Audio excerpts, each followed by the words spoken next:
আমার আজকের এই সম্মেলনকে আমি অত্যন্ত আশাবাদী। এই সম্মেলন আগামী দিন ইনশাআল্লাহ ধানের শীষকে এই ইউনিয়ন থেকে বিজয়ের জন্য সহায়ক ভূমিকা পালন করবে। সকলকে শুভকামনা। ইউনিয়ন এবং মাগুরা ইউনিয়ন এই তিনটি ইউনিয়ন লাগোয়া একেবারে বর্ডার। আমরা একসাথে মিলেমিশে কাজ করতে চাই।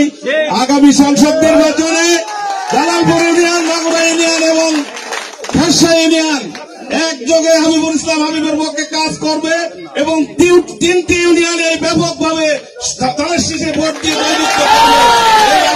এই কাউন্সিল সফল এবং সার্থক হয়েছে এবং এই সফলতা দিয়ে আগামী নির্বাচনে ফেব্রুয়ারি নির্বাচনে আমরা এই সম্মেলনকে আরো সফল হবে ইনশাল্লাহ। আমরা হাবিব ভাইকে বিপুল ভোটে জয়যুক্ত করে আমরা আজকের এই সম্মেলন ওই দিন আমরা আনন্দ করব, ওই দিন আমরা বড় করে অনুষ্ঠান করব।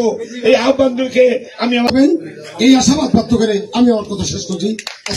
এই মাটির সমাজ নিয়ে আমাদের যাতে আগামীতে আমাদের বিজয় হাবিবুল ইসলামের হাবিবের বিজয় হয় সেই কামনা করে আমি আমার প্রিয় নেতা, আপনাদেরও প্রিয় নেতা, প্রিয় মানুষ, আপনাদেরই সাবেক সংসদ সদস্য হাবিব ভাইয়ের কথা শুনবার জন্য, বক্তব্য শুনবার জন্য আমি শুধু একটি কথা শুধু বলতে চাই।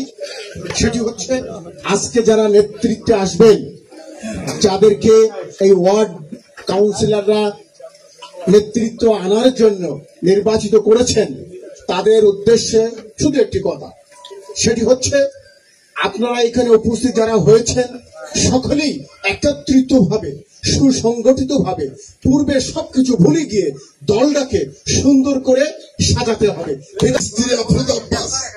আসবে যাবেন তো নাকি হাত দেখা দেন ইনশাল্লাহ। মির্জা আব্বাসের স্ত্রী আফরোজা আব্বাস, যিনি আব্বাস সাহেব যখন জেলা ছিল তিনিই কিন্তু তার ভোট করেছিলেন। যাই হোক, তার জন্য আমাদের সমাবেশ, মহিলা সমাবেশ, মহিলা বুঝে যাবেন কিন্তু মহিলাও যাবেন, পুরুষও যাবেন সবাই, নাকি মোস্তফা?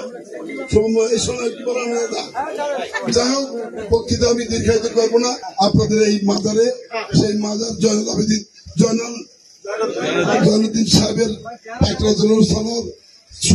শুভেচ্ছা জানিয়ে মাগফিরাত কামনা করে, তারা আপনার মাগফিরাত কামনা করে দোয়া চেয়ে আমি দু একটি কথা বলছি। আমাদের কমিটি করতে যান শেষ, 24টা ওয়ার্ড করতে করতে, আর এই যে ইউনিয়নের প্রেসিডেন্ট সেক্রেটারি কে হবে কে হবে না ই করতে করতে আমার যান, শরীর, কণ্ঠ সব শেষ হয়ে গেছে। কলরয় 10টা শেষ করেছি, 109 এখনো একটা ইউনিয়ন পারেনি। আর তারাই আজকে সপ্তম, আরো 5টা বাকি। এই 5 দিনের মধ্যে শেষ করবো, 4 দিনের মধ্যে নাকি 4 দিন শেষ করবো। আলহামদুলিল্লাহ বলেন, নারায়ণ তকবীর, খালেদা জিয়া, শহীদ জিয়া, অমর হক, তারেক রহমান জিন্দাবাদ। এই তো কি দেশটা বিষয় গেছে, আপনারা এইটা মনে রাখবেন। প্রথম কথা হলো, আমাদের সেই যিনি না হলে এই দল সৃষ্টি হতো না। অনেকে মতো বিএনপি নো পার্টি, কিন্তু বিএনপি কি নো পার্টি? আজকে হৃদয়ের পার্টি হয়েছে, জনগণের পার্টি হয়েছে। এই জন্য তাকে ভয় পায়। আরে ভাই, গতকাল বলেছি খাসরায় আগে করতাম বিএনপি আর জামাত, অবশ্যই জামাতকে সম্মান করি, ভোট করেছিলাম, কিন্তু তার 3বার ভোট করেছি, আমিও একাও ভোট করেছি। কিন্তু আজকে তো সেই আওয়ামী লীগ নেই তার বিরুদ্ধে ঐক্য করতো আছে।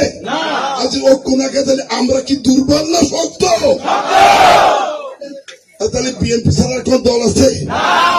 আজকে পত্রিকায় দেখলাম না টিভিতে দেখলাম, আমাদের তাহের ভাই আমার সাথে এমপি ছিলেন, আমি একটা টিভি ছিলাম, উনি বলছেন পিয়ারের নির্বাচন চান। আরে পিয়ার কা পাকিস্তান চান? পিয়ার কা পাকিস্তান, পিয়ারের নির্বাচন বাংলার মাটিতে হবে না, হবে না।